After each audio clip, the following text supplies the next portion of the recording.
Hi guys, welcome new and returning subscribers. My name is Sonia. In the previous video we learned how to drape this, and in this video we're going to be learning how to sew it. Yes, please don't go anywhere.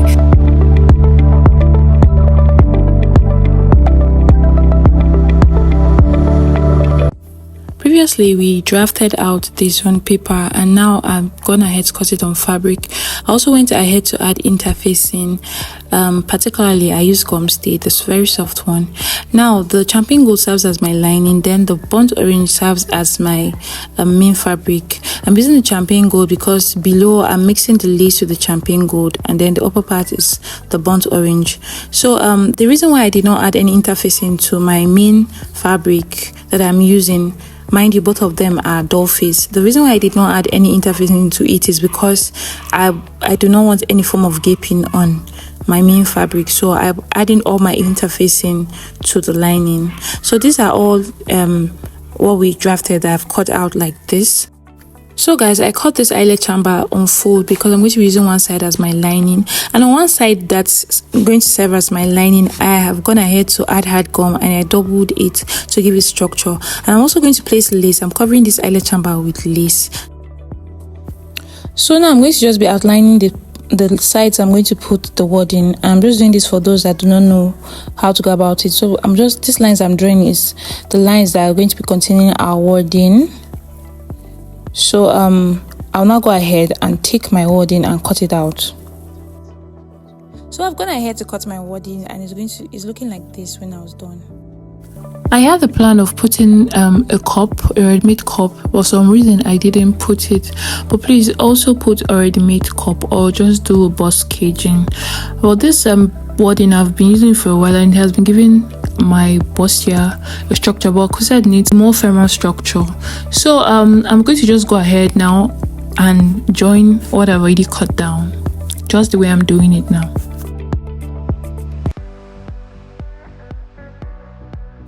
While I was done, I went ahead to notch the edges to just show those people that would want to just open it up and iron. But since I'm not going to be opening it up and ironing, I prefer to top stitch my lining. So to top stitch your lining, you just flip the both sewing sides to one side, and then you match on the sides. So I like the structure that is given in the bustier, but like I said, it's not enough. You need an already made cup or a bust caging, sorry. So this is me top stitching the lining. Once I finish top stitching, it's going to just stand there on its own. It doesn't need so much of an ironing to make it stand, but you must still have to iron your work.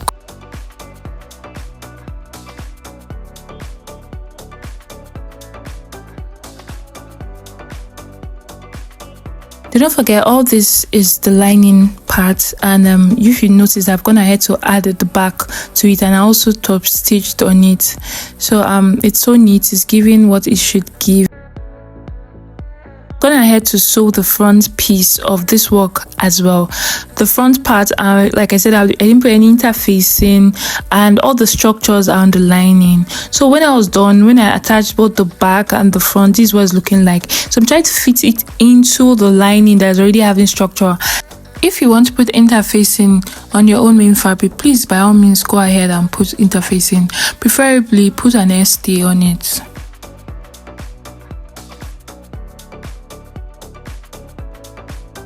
So we're here trying to put the lines for the bonings. So I'm just folding the mid part to get the midpoint. So I'm going to just notch it right there. And then I'm going to start putting all my boning lines, and all my boning lines will be below the bustier. Normally you can decide to put a long one at the midpoint that will go up to the bustier, but I did not want to. So now these lines, you can just decide to do any structure, any kind of lines you want.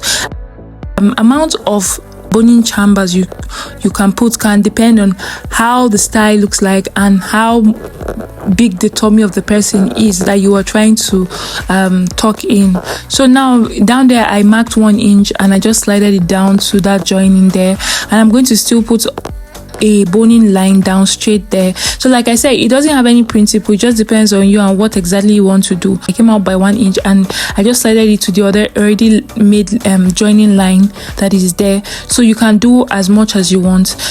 Then I also want a boning line at that particular side. Yes, I want one boning line running down to that other side at the side of the material. So I just freestyled, like I said. I used my ruler and just drew a straight line from there downwards.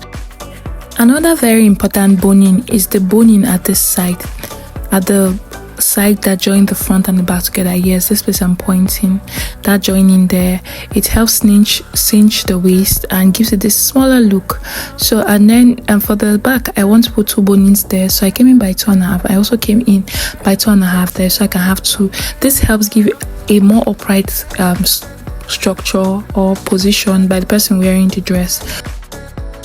This boning look kind of slanted because we slanted out the back, the central back.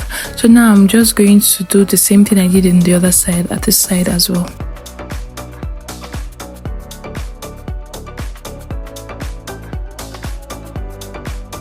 So here are the bonings I would be using. So because I'm doing a double boning method, I'm going to be using the regular boning, a bigger one, and then look at how big this is. This is about more than ½ inch. Then this is a smaller sewable boning so that I can double it. So if you notice, I'm trying to see if it can go through, but this one is bigger. I have a much smaller one which I'll be showing you now. So the double boning method is when you put a regular boning, sew down a regular boning, and then you insert a smaller non-sewable boning into it. So guys, I've gone ahead to sew down my boning and notice the direction of the curve. Yes, it's given a C. It's given a C, so it should be this way, not the other way around, because if it's the other way around, it's not going to really be helping. So I'm still going to take this down to go and iron. But before I iron this down, I would like to mention that I used the wording to blunt the sharp mouth. Look at the wording there. So I used this wording, and you can wrap the edges with masking tape or a piece of fabric as well. So just look how neat this is. So please try and just take your time to do it. It's not easy to sew on these non-sewable boning. Sometimes the threads will be cutting. So I'd gone ahead to laminate my bonings with I just doubled gumstay on it. This is not something that you must do. I just went ahead to do it. I just decided to do it. So it's not like you have to just do it. No, it's a method I just decided to do. You would notice that I've properly ironed the bonings. I've ironed this so it's no longer coiling. Go ahead to now go and sew down our yokes and then also our eyelets chamber or panels.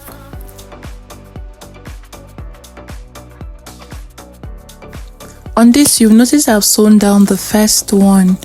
What I had done was to match down the lace on it, trim it. Then I went and I sewed the upper part of it. So I'm going to just trim out the excess and then I'll flip it like that. And I've also done the other side, so I'll just go and close it down.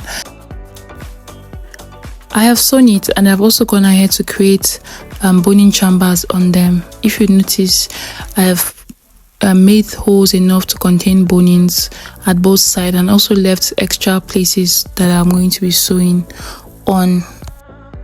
So what I'm about to do is to just try to insert a boning on it so you'd see that there are spaces in them for bonings. Then the mid part of it, the two edges have boning chambers, then the mid part is for the eyelet. When you are doing this, inserting these bonings, make sure you don't insert them all to the end. If not, you will not be able to sew down the piece that you plan on using to turn the edges.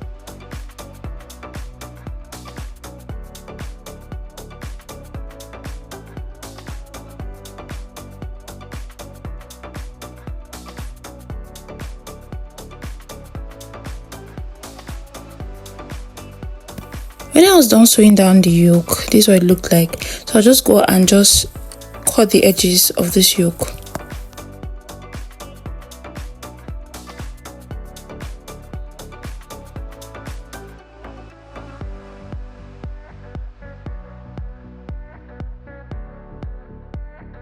Taking note that this is a sleeveless, I'll just go ahead and close the armhole. Go further into this video, I want to state that the armhole depth was too deep because I did not take into consideration that this was a sleeveless outfit. So please, when you're doing your own, use a 7.5 for the armhole depth. Please, if you have come this far, I am very grateful. Please do give this video a like and comment, and please subscribe. Thank you so much. Drop a comment. When I was done, I pinned down the yokes just like this because I'm about to attach the yoke and also the eyelet chamber. So just try and watch what I'm doing. The only reason why I did not finish pinning down the yoke was because the yoke was a bit deep, because I deepened the neck just a bit and I needed a little bit of technicality to fix it.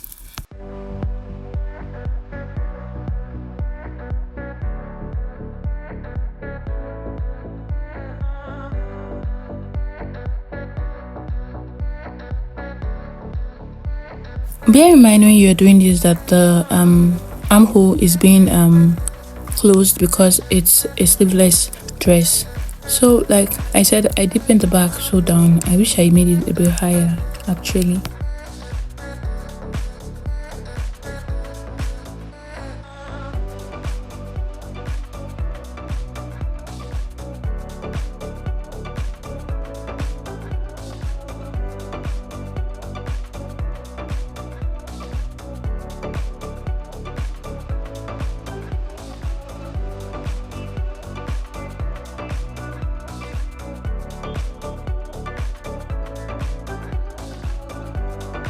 At this point, I'm about to add the eyelet chamber, and I'm going to place it in just the way I am doing it. So the rough edges will be at the end like that outside, so that once you sew it down, it's going to when you flip it over, it's going to be in front, so you will not see the rough edges and the sewing.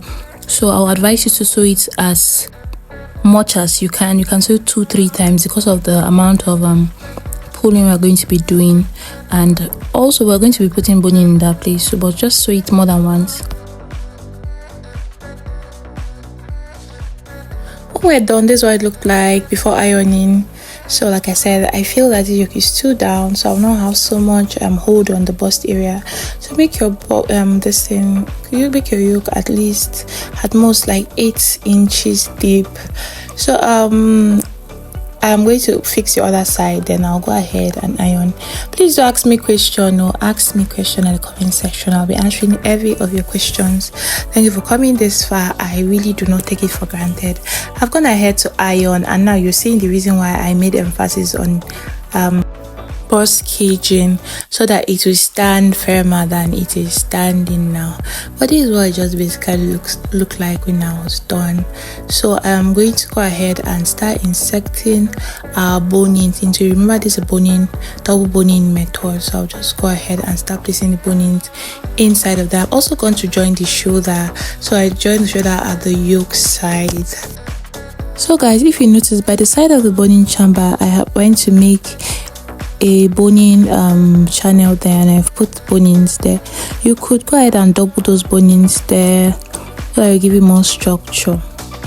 So guys, something I would like to admit, when I was making this style, I totally did not remember that this is like a sleeveless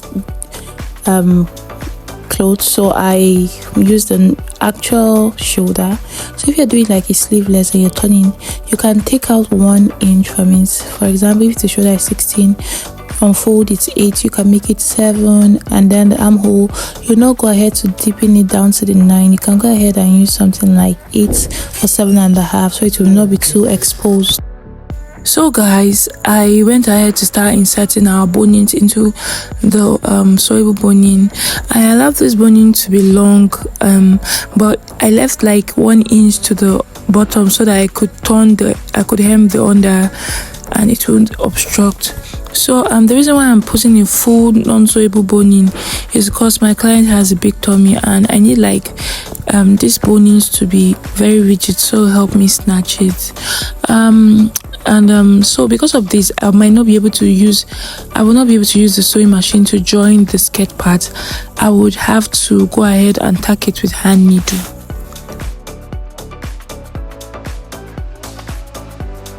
The next thing I'm going to be doing is to fix our wrapper effect. So I came down from the zip by 11 inches. So it depends on how long you want your zip to be. I like my zipper to be long. So, and then I'm going to from there determine the slit. So this now depending on how long you want your slit to be. I think my slit was around like 18 inches. So that's why I did the pleating in between is missing. I'm so sorry. So guys, I did a band of 3 inches wide. When you fold this way, 1.5. So I used it to go and helm the bottom part of this corset. Thank you for coming this far. Firstly, I'm going to just fold it in like that. Then from the back, I fold the edge. Just take note. Then I'll start running it down through the back. Just watch what I am doing. You would understand better that way.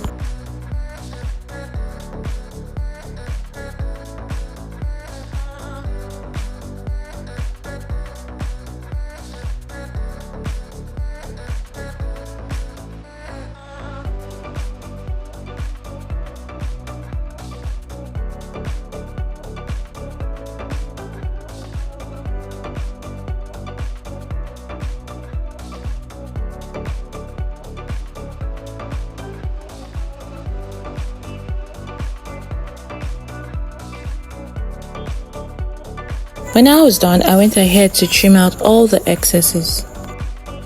Next, I flip over the other side and start matching it down as well to cover up the rough edges.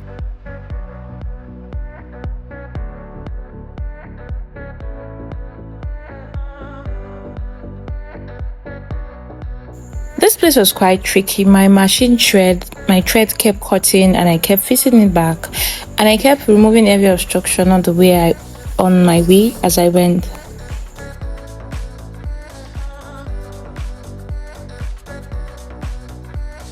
As you can see, I've gone ahead to fix my eyelet. I'm fixing it at home. I don't have an eyelet machine, but I have a soldering iron. So if you're interested in knowing how I fix the eyelet, just put it in the comment section. I can show you how. So at this point, I'm done. I'm done with this. And see, I created a boning channel for the side boning because I forgot to add it initially.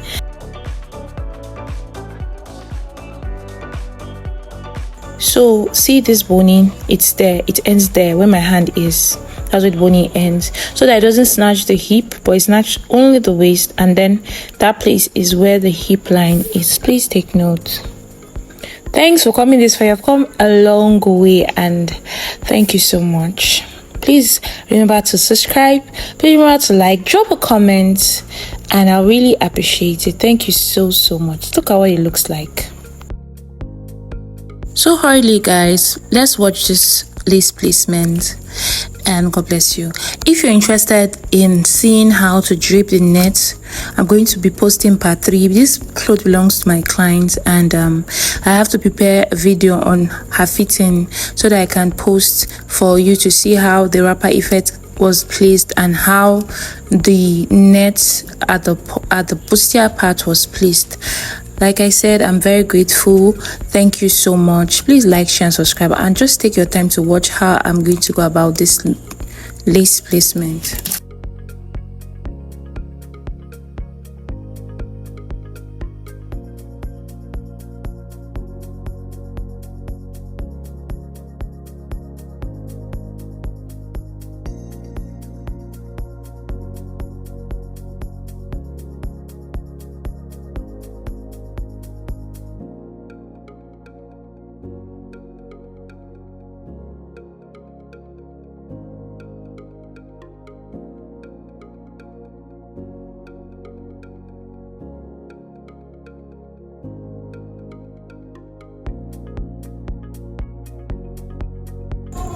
When I was done draping, I went ahead and took my hand needle and I began to tack this neatly, ensuring that this needle doesn't go into the lining. And this is the first fitting of my client.